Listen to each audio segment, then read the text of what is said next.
2023년 5월 1일 이정훈입니다. 한미 정상회담 이후에 국내 정치 다시 한번 분석을 해드리겠습니다. 벼랑 끝 전술이 오늘은 주제입니다. 제목은 이제부터 미국은 윤석열에게 쫓기게 됐다. 미국이 윤석열한테 쫓기게 됐다. 이렇게 잡았습니다. 그리고 우리가 해야 할 일은 무엇이냐? 국내 좌파를 잡아서 좌파를 박멸해서 기생충 같은 붉은 세력을 없애서 내부 분란을 막는 것, 여기에 치중해야 됩니다. 브랭크만십이라고 하는 벼랑끝 전술, 북한이 핵 개발을 하면서 썼던 거죠. 덤벼 쏘겠다, 덤벼 쏘겠다.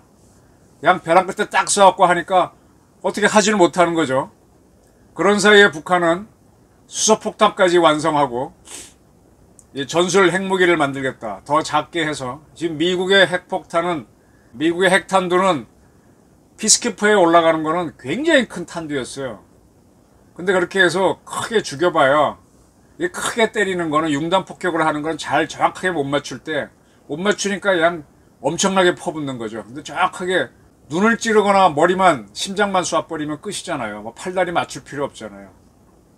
이렇게 서지컬 스트라이크 할 수 있으면은 위력을 줄여도 되죠. 그러면 더 적은 비용으로 더 많이 만들 수 있죠. 미국은 그래서 전술 핵무기로 가고 있는데, 북한은 이번에 화산 31인가 그 전술 핵무기, 핵탄두를 만드는 거를 다른 걸 식으로 사진을 공개했습니다.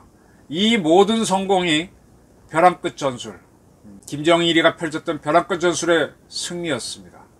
근데 제가 몇 차례 말씀드렸지만 이 벼랑 끝 전술을 펼친 사람은 원조는 이승만 대통령입니다.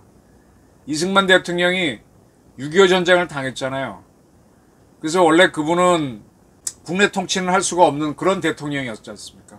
근데 전쟁이 일어남으로 해서 군 통수권을 갖고 있었기 때문에 전쟁을 이끌면서 전시 내각을 전체를 통제할 수 있었던 거죠. 그리고 전쟁을 치르면서 헌법을 개정해서 전체 국무를 담당할 수 있는 대통령이 되면서 대한민국이 발전할 수 있는 기틀을 만들었는데, 그가 그런 기틀을 만들 때 했던 가장 외교적 성과가 미국을 상대로 상호방위 조약을 받아낸 겁니다. 대한민국이 미국을 상대로 상호방위 조약 받아내니까 그 다음에 이제 중공에 패해서 대매한으로 물러나 있던 대만이 54년도에 미국과 방위조약 맺고 뭐 그렇게 겨우겨우 가는 겁니다.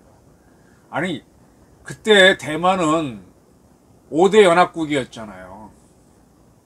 2차 대전 승전국이잖아요. 우리는 일본의 일부였다가 해방된 아주 가난한, 지금 대한민국 국민들이 철수해온 수단 같은 그런 나라였잖아요. 근데 그런 나라가 어떻게 미국하고 방위조약을 맺습니까? 전적으로 이승만 대통령 때문이죠. 이승만 대통령은 전쟁이 장기화되니까 미국이 38선 부근에서 전쟁을 끝내고 빠져나가려고 하니까 안 된다고 붙잡죠. 근데 미국이 뭐 힘이 얼마나 셉니까? 그냥 나가면 그만이죠. 그러니까 그럼 방위협정 맺어주고 나가. 그리고 대한민국 60만 군대 키울 수 있도록 돈 내놓고 나가. 미국이 웃기고 있네. 그러니까 어떻게 합니까? 그래?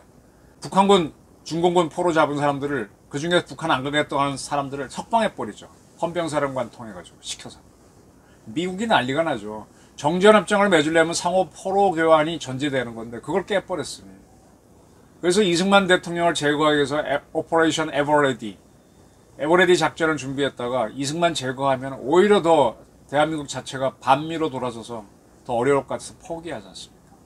그렇게 이승만 대통령이 사고를 치고, 그러니까 영국의 처칠이 놀래갖고, 처칠이 그때 아마 다시 총리를 할 땐가, 야 빨리 한국전쟁 끝내줘. 그러니까 미국이 한국이 원하는 대로 그래 방위조약 해줄게, 정전협정 하자라고 해서 정전협정을 맺습니다. 그리고 방위조약을 맺죠.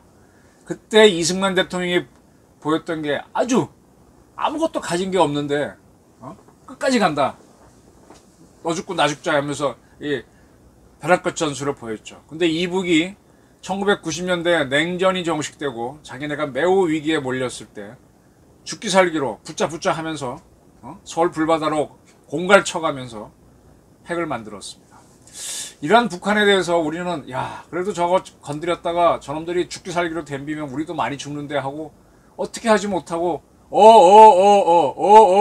한 게 누굽니까? 김영삼이 시작, 김대중이는 더 했고 노무현이 심했고 이명박이도 못했고 박근혜도 못했고 문재인은 더 했고 이렇게 6대통령이 지나면서 하는 사이에 북한은 수소폭탄까지 다 만든 겁니다.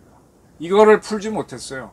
사실은 몇몇 예민한 학자들이든지 언론인들은 우리도 미국을 상대로 벼랑끝 전술을 펼쳐라. 우리도 핵무기 갖겠다. 빠락빠락 대들으라 그랬는데 그걸 못했어요. 김대중도 못하고 노무현, 문재인 절대로 못하지. 근데 보수 세력이라고 하는 이명박 박근혜도 그건 감히 미국이 무서워서 못했습니다.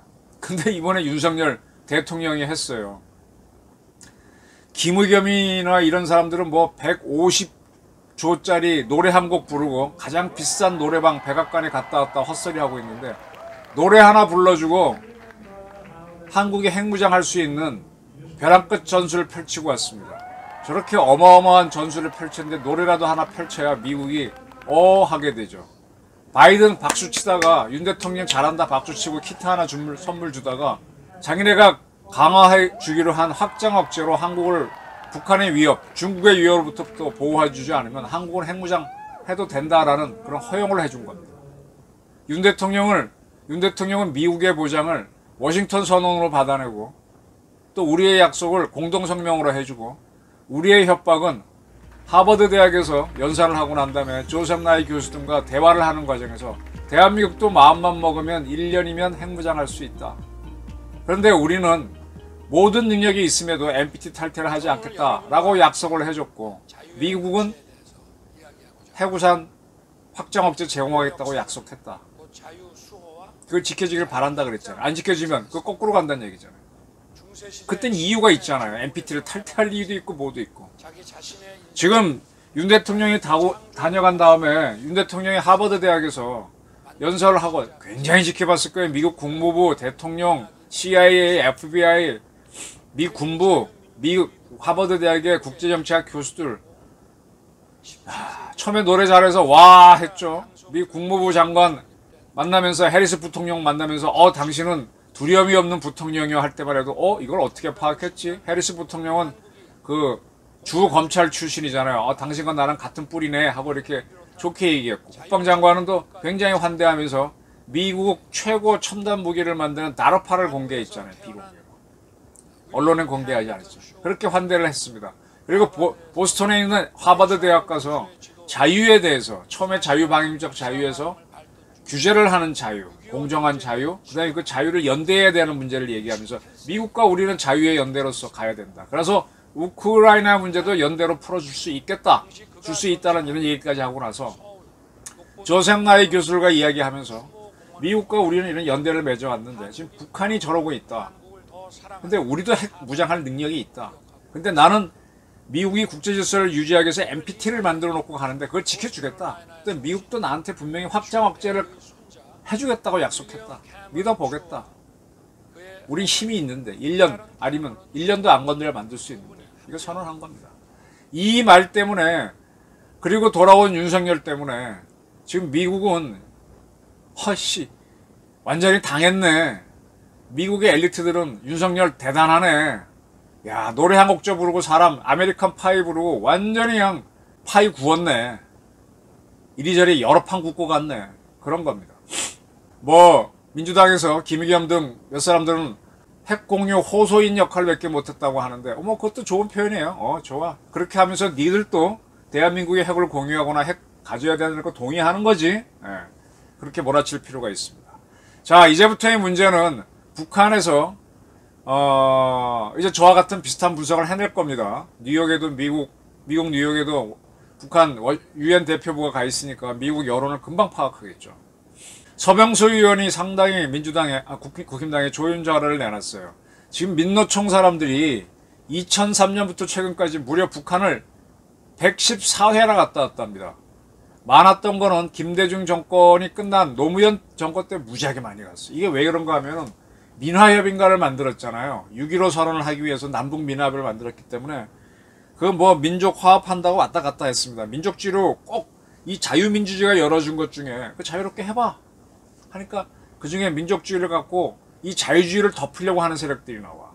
민족주의도 너무 나가게 되면 갈등을 일으키기 때문에 아까 자유도 너무 나가면은 자유 방임이기 때문에 기회의 균등, 그 다음에 공정한 판단 이런 걸로 공정 페어니스로 바뀌잖아요. 페어니스에 기반한 리버티로 바뀌지 않습니까? 그냥 무책임한 자유가 아니라 마찬가지입니다. 이 자유를 주니까 민족주의도 필요하지 그걸 키워놓고서는 그걸로 모든 걸 덮는 이런 빨갱이 세력에 속으면 안 됩니다. 이렇게 많이 갔다 왔습니다.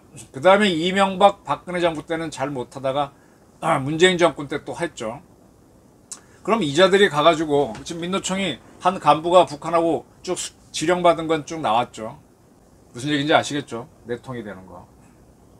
100여 차례 북한한테 통신을 하고 보고문을 받고 대남 진영문을 주고받았다.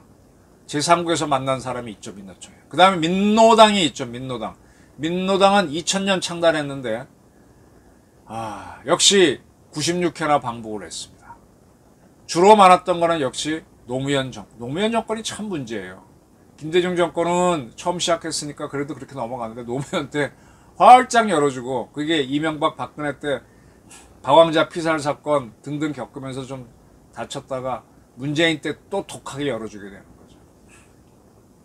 그리고 통진당, 경기동부연합, 이석기 세력이 문제죠.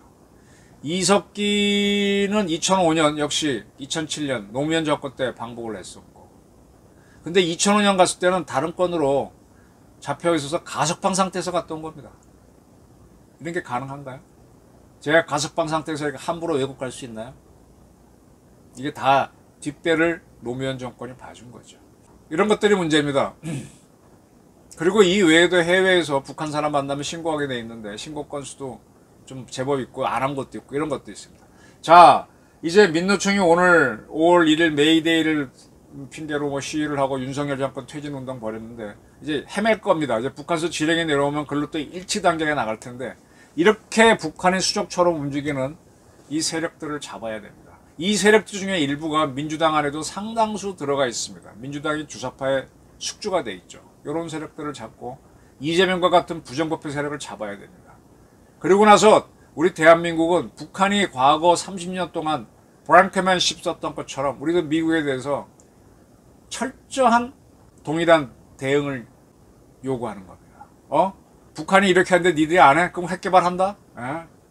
몰아치는 겁니다. 그럼 미국이 택하겠죠. 자유민주주의하고 약속을 지키는 지난 30년 동안 한반도 비핵화 선언을 유지해온 대한민국을 택할래? 능력이 있음에도 세계 최고의 원자력 국가인데도 핵을 안 만드는 한국을 택할래?